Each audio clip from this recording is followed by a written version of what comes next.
fair chance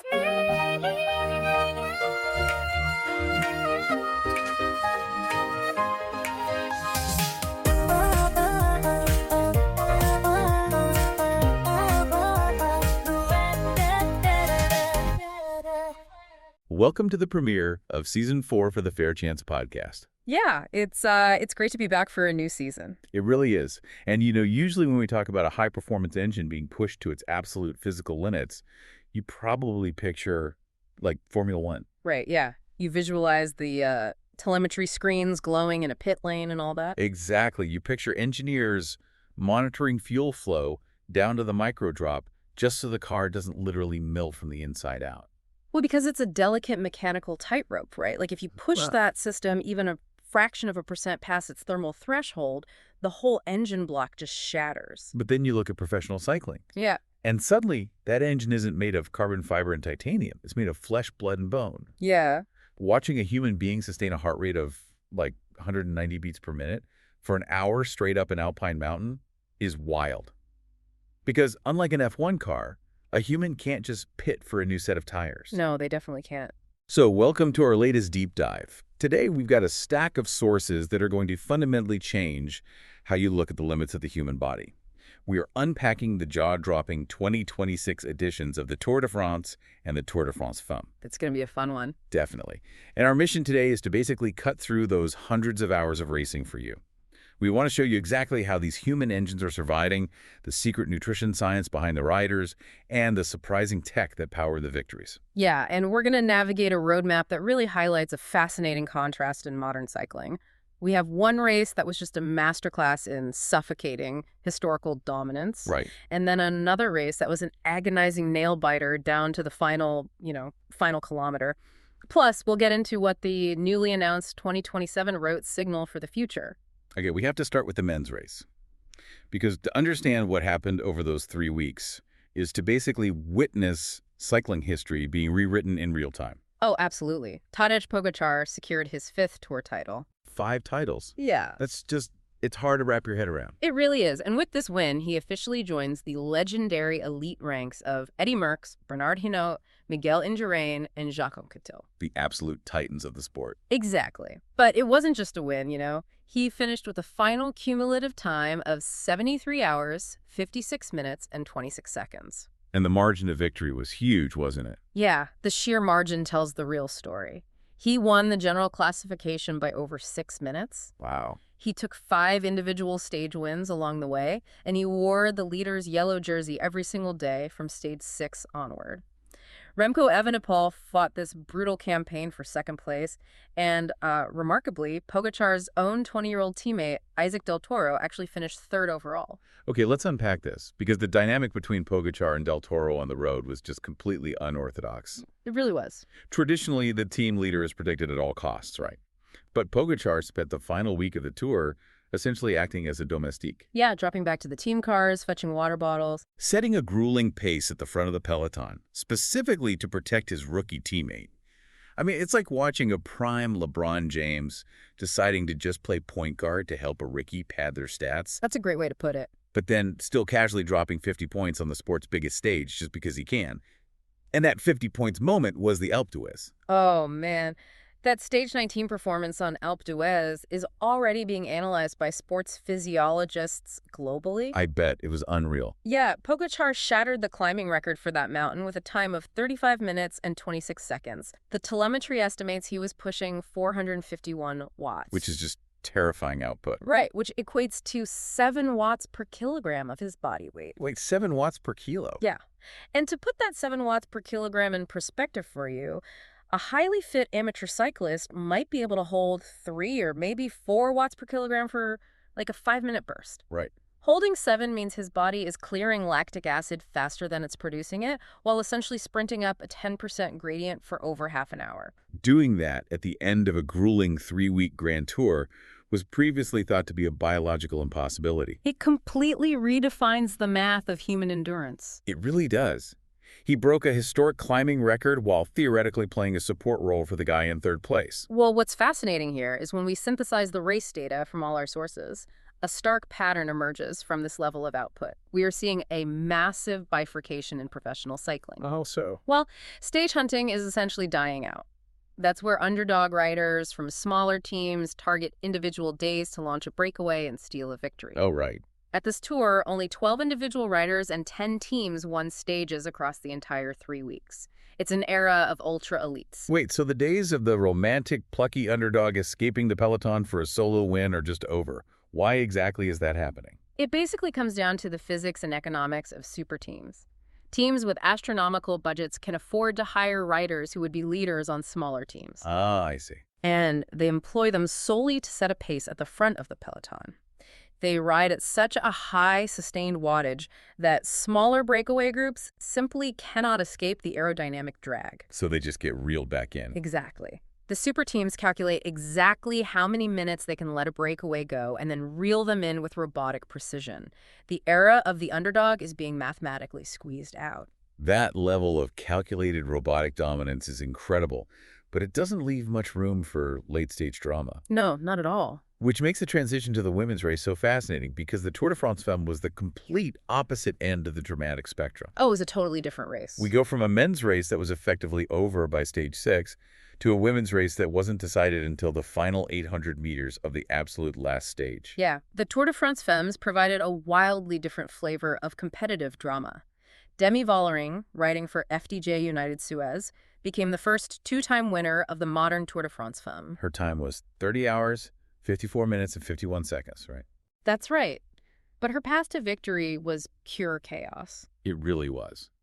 The yellow jersey changed hands 5 times over just 9 stages. Yeah, it bounced from a pure sprinter to a breakaway specialist to a time trialist. And then on the iconic slopes of Mont Ventoux, Katarzyna Niewiadoma-Phinney dramatically took the lead after a tense tactical standoff. That Ventoux stage was a masterclass in psychological racing. Instead of relying on a super team to pace her, Niewiadoma-Phinney turned the hesitation of her rivals into a weapon. Yeah, she launched a brilliant solo attack while the other contenders were just, looking at each other to see who would chase. Exactly. Erasing her time deficit and building a lead.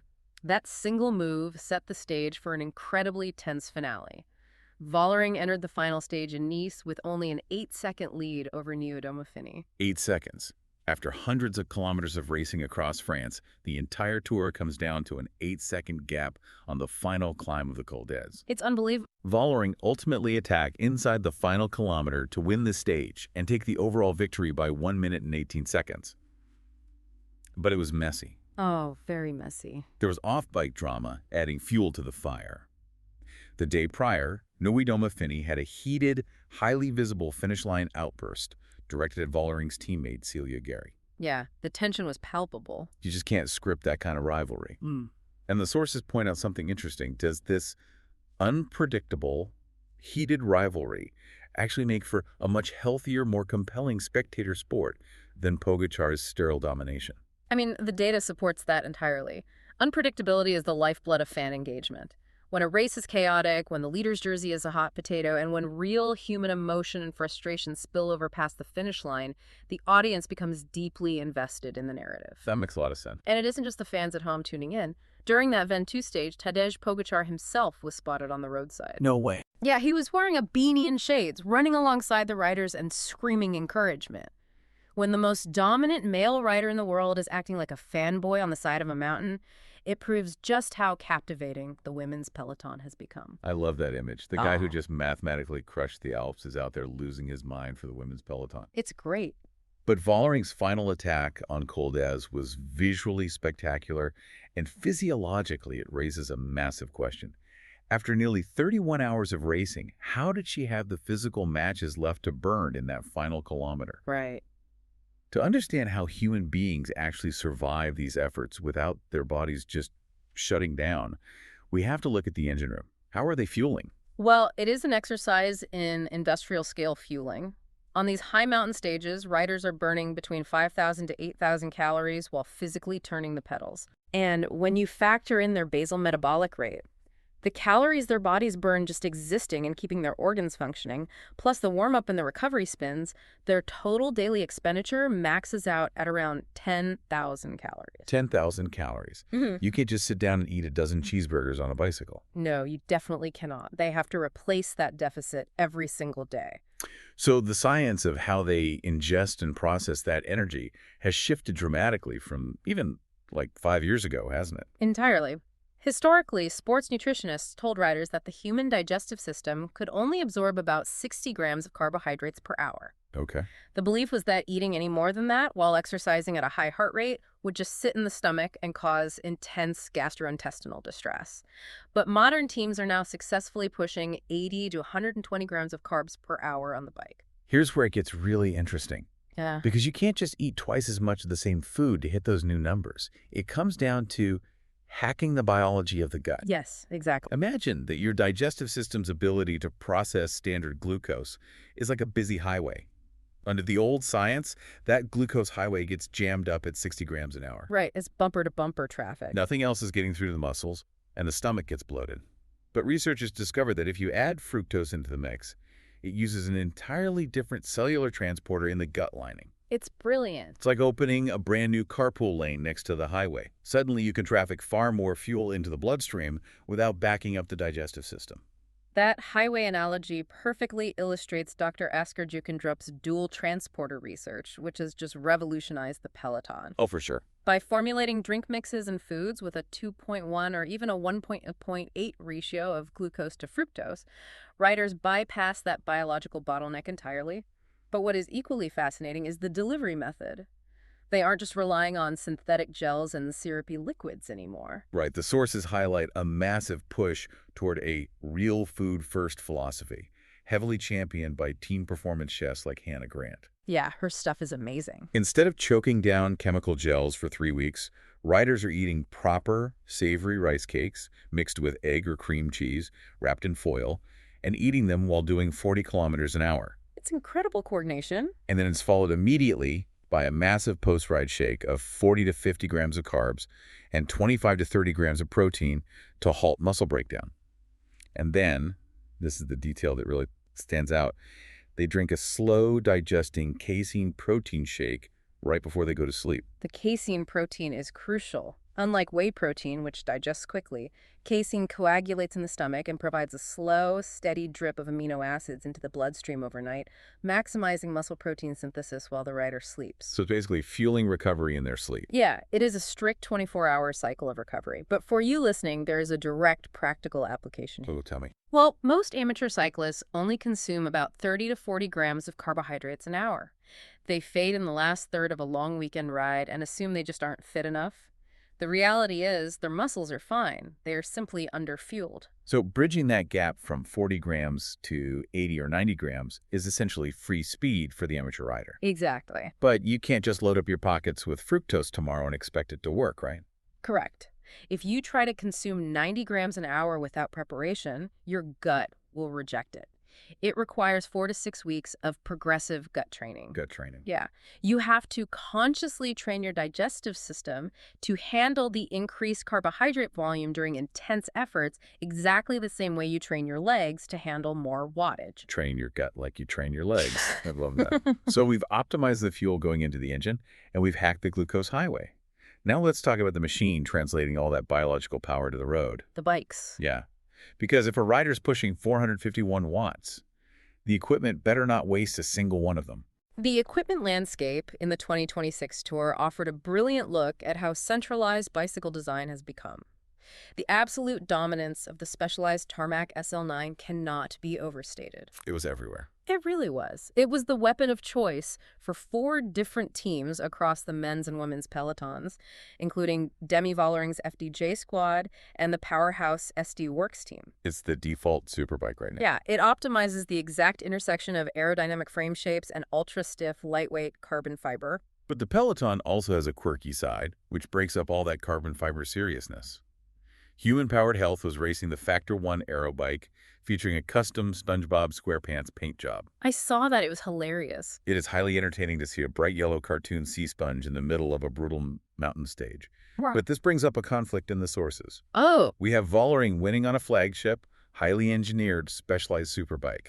But on the flip side, we saw wildcard teams like Volker-Wessels racing on slightly heavier mid-tier Shimano Ultegra group sets instead of the flagship Dua Ace components. If Volker-Wessels is surviving the Tour de France on consumer-grade, heavier gears, doesn't that completely invalidate the idea that you need a $15,000 superbike to win? Is the SpongeBob bike just a heavy billboard? well, this raises an important question, and it's a highly debated point. It forces us to look at the unforgiving math of marginal gains. Okay. You are correct that the internals and the electronic shifting logic of a mid-tier Shimano Ultegra group set are practically identical to the top-tier Dura Ace. The derailleur moves the chain just as reliably. Right, so if it shifts exactly the same, why spend thousands of dollars more to save a handful of grams? Because of the compound interest of fatigue. In a 3-week Grand Tour, the marginal aerodynamic drag of a frame and the fractional weight differences of a group set compound over thousands of kilometers. Compounding over time. Yes. Saving 2 watts of aerodynamic drag or 300 grams of weight doesn't matter on a Sunday coffee ride. Your body won't notice. But over 70 hours of racing, those 2 watts save crucial glycogen reserves in the muscles. That makes total sense. It's exactly like the nutrition science we just discussed. Every single variable, whether it's dual transporter carbohydrates or carbon fiber layups, is optimized to preserve energy for the final race-deciding kilometers on a climb like the Col d'Ez. Volker-Wessels survived on Ultegra, but they weren't the ones launching stage-winning attacks in the 3rd week. So even if that optimized, wind tunnel-tested variable is covered in cartoon sea sponges, it's still mathematically saving you energy. That completely recontextualizes how I look at bicycle tech. Yeah, the equipment isn't generating speed, it's mitigating fatigue. It's not about making you faster on day 1. It's about making you less exhausted on day 21. Precisely. Okay, so having dissected the history, the biology, and the technology of 2026, let's look forward to the geography of next year's canvas.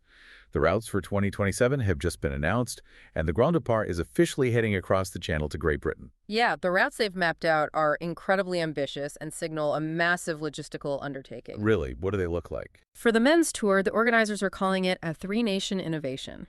It starts in Edinburgh, Scotland, races down through England, hitting major hubs like Carlisle, Keswick, and Liverpool, and finishes the British leg in Cardiff, Wales, before transferring to the mainland. Wow, that's a serious tour of the UK. And the women's peloton gets a phenomenal, highly technical route as well. They do. The Tour de France Femmes will start in Leeds, traverse the steep, punchy climbs of the Pennines over to Manchester and Sheffield, and feature a historic team time trial right in central London. It's going to be spectacular. So what does this all mean? Taking the Tour de France, an event literally named after its host country out of France so consistently, does it change the identity of the race? I think it actually expands the identity. The Tour is no longer strictly a French cultural asset. It has evolved into a mobile global stadium. A global stadium. Yeah. Taking the race to the UK reflects the massive, sustained boom in British cycling over the last decade. It acknowledges that the fan base, the road infrastructure, and the massive crowds in places like Yorkshire and London can host a spectacle that rivals anything in the Alps or Pyrenees. We have covered incredible ground today. Right. We watched Pogačar rewrite the history books with his 5th win, redefining what a support rider can do. You really did. We saw Vollering claim a dramatic, messy, down-to-the-wire 2nd title against Niewiadoma-Phinney on the Col d'Ez, proving that unpredictability is the best thing for the sport. Absolutely. We unpacked the sheer volume of carbohydrates, the 10,000-calorie days, the fructose carpool lanes, and the gut training you can apply to your own rides. Okay. And we marveled at the brilliant tech, from the dominant tarmac SL9s to the SpongeBob aero bikes that preserve those crucial watts over thousands of kilometers. It has been a year where historical records were shattered and biological limits were redefined, but, looking at all this data leaves a final, lingering question for you to ponder on your own. Well, we just detailed how nutrition science is now perfectly dialed in with dual transporters, and how equipment design is relentlessly optimizing every single watt of aerodynamic drag. Right. Are we finally approaching the absolute biological ceiling of human endurance on a bicycle? Or will the cycling fans of 2036 look back at Pogačar pushing 7 watts per kilogram in Vollering's record-breaking attacks and think they were charmingly slow? The idea that someone a decade from now could look at a 7 watt per kilo alpine sprint and think, how quaint. That is a wild thought to leave on. But if there's one thing this sport teaches us, it's that human beings have a funny habit of continually moving the impossible just a little bit further down the road. Thank you so much for joining us on this deep dive. See you next time. Affections,